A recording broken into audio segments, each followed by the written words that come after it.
안녕하세요. 김아이TV입니다.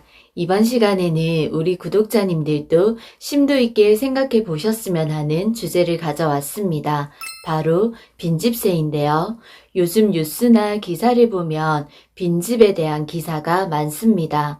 바로 인구 감소가 빠르게 진행되면서 전국의 빈집이 150만 채를 넘어서고 있습니다. 이제는 농어촌뿐만 아니라 지방의 관광지나 도심에서도 어렵지 않게 빈집들을 찾아볼 수 있는데요. 한국토지주택공사 LH사나 연구기관인 토지주택연구원의 최근 논문에 따르면요. 2020년 기준으로 전국의 주택 1852만 채를 기준으로 소규모 주택정비법상 빈집은 8.2%에 해당합니다. 그럼 151만 1300여 채로 집계됩니다. 그러면 지금은 더 증가했겠죠? 빈집 문제는 사실 갑자기 생겨난 것도 아니고 우리 곁에 바짝 다가와 있었던 문제입니다. 단지 살아가기 바빠서 그다지 주목하지 못했던 부분인데요. 이제 빈집 문제는 지방 소도시의 문제가 아닌 광역시는 물론 서울에서도 벌어지고 있는 현상으로 훨씬 더 가까이에 왔습니다. 근본적인 문제는 저출산 고령화에 따른 인구 감소가 근본적인 원인입니다. 그래서 지방세 연구원에서도 빈집 문제를 해결하려면 빈집세를 도입해야 된다는 말이 나오고 있습니다. 보고서에 따르면요, 소유자를 찾기 힘든 빈집들도 있지만 대다수 소유자가 존재하는 빈집들이 철거되지 않고 있습니다. 이유는 철거할 때 재산세 과세 대상이 주택에서 토지로 전환되기 때문입니다. 그러면 소유자들의 세 부담이 늘어나거든요.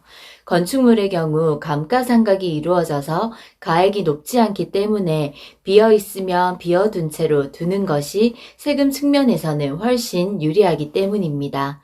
그래서 그대로 뒀다가 나중에 개발 호재 등 다른 쓰임이 생길 때까지 그대로 두는 경우가 많습니다. 현행법상 각 지자체들은 빈집 소유자들에게 철거, 개축, 수리 등 행정 조치를 내릴 수 있는데요. 그런데 소유자가 나몰라라 하고 버티면 더 이상 할 수 있는 조치는 없습니다.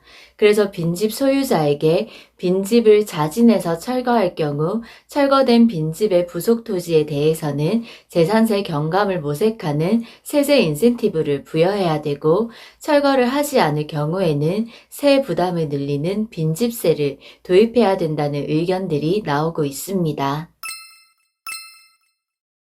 그래서 해외 국가들 중 빈집세를 도입해서 운용하고 있는 나라들을 알아봤는데요. 바로 영국에서는 고급주택 소유주들이 가만히 있어도 집값이 오르기 때문에 빈집 보유를 선호하고 있습니다. 거주할 곳은 없는데 빈집이 늘어나는 기현상이 있습니다. 소유주들이 빈집을 내버려 두는 이유가 런던의 집값 상승으로 가만히 있어도 돈이 되기 때문입니다. 그래서 영국에선 2년 이상 비어둔 집에 지방세를 50에서 300% 중과하는 빈집세를 물립니다. 그냥 놔두지 말고 매각이나 임대를 하라는 압박이죠. 캐나다 밴쿠버에서도 2017년에 빈집세를 도입했습니다. 그런데 이 두 나라는 조금 결이 다릅니다. 해외 자산가들의 부동산 시장 침투로 집 부족 현상이 빚어진 데에 대한 대응책의 성격을 가지고 있습니다.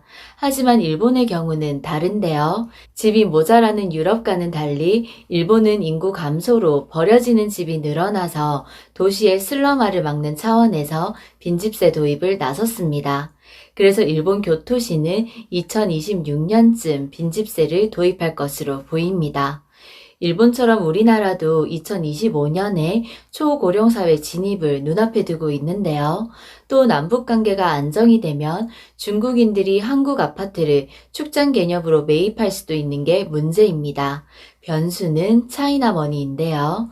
이런 움직임들이 나타나면 우리나라도 영국이나 캐나다처럼 빈집세를 물릴 수 있습니다. 결론적으로 빈집 문제를 해소하기 위한 방책으로 빈집세 이야기가 나오고 있는데요. 세제가 만병통치약이 될 수 없습니다. 결국 빈집 문제는 인구 감소와 맞닿아 있는 사회적 문제입니다. 우리의 인식과 환경들이 건강하게 변화돼서 근본적인 부분부터 변화가 생기기 시작해서 조금 더 건강한 사회 분위기가 생겨났으면 좋겠습니다.